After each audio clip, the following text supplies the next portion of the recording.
Well, I said I would dig out all the different toggle locks in the collection, and nobody likes a tease. I think I have these laid out in the right order. So back in the mid-90s, the Hawks introduced us to the toggle lock mechanism with the Toad, the toggle-operated anti-drag. You can see there's a lock bar inside there, and that rotates around with the blade attached to the blade at that little pivot right there, and comes around over center and locks the blade in the open position until you pull it slightly back around past the over center position and allow it to close. Just an absolutely revolutionary locking mechanism. Super, super cool. It would be like 10 years in the mid 2000s before we got a production version of the toggle lock with the Kershaw external toggle, where they took the mechanism and basically enlarged it to become the handle of the knife. See if I can do this one-handed and show it.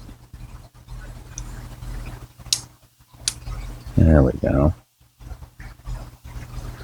You have the small toggle down at the base that's down in here on this knife, and then the lock bar here, which was internally running up this way, attached to the blade here. And you can see, again, it comes around over center and locks the blade in place until you pull it back around and allow it to close.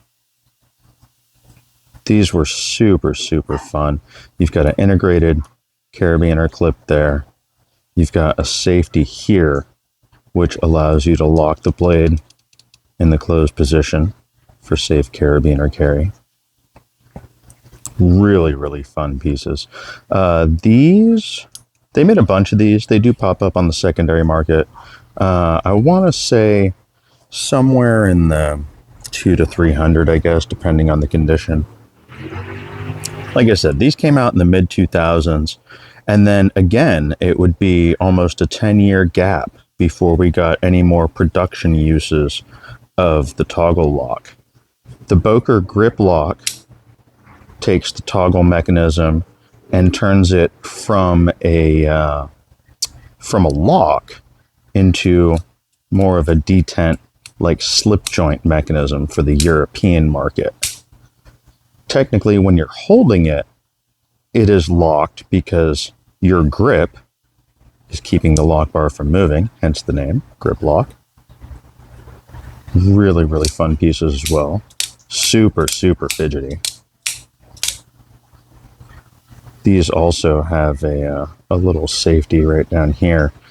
This one locks it in the open position though.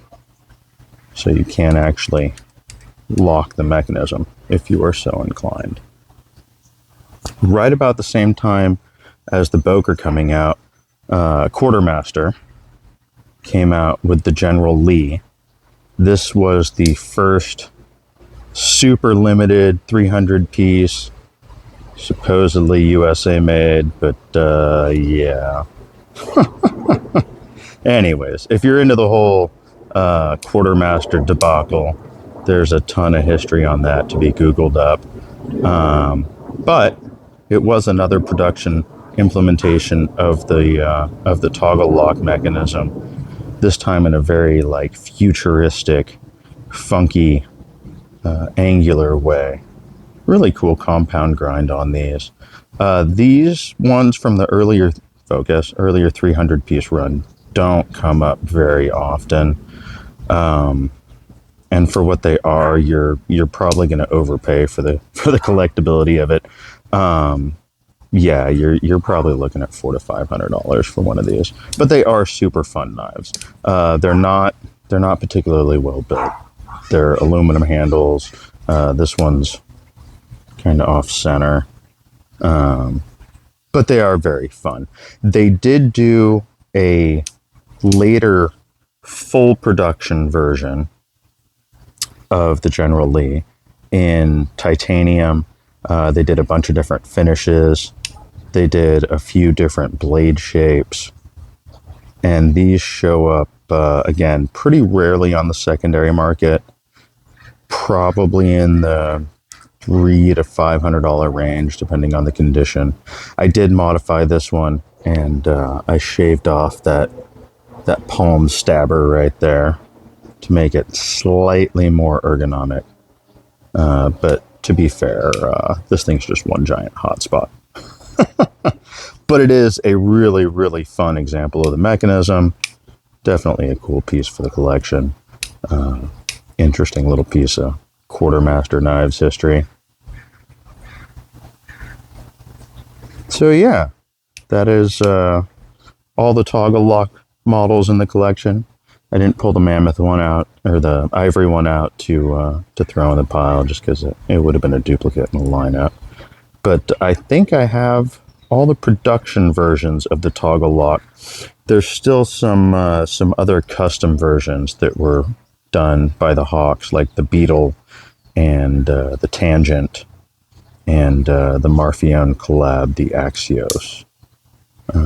But chances of me coming across those for the collection are pretty slim. So there you go. That is a look at the toggle lock through 20 years or so.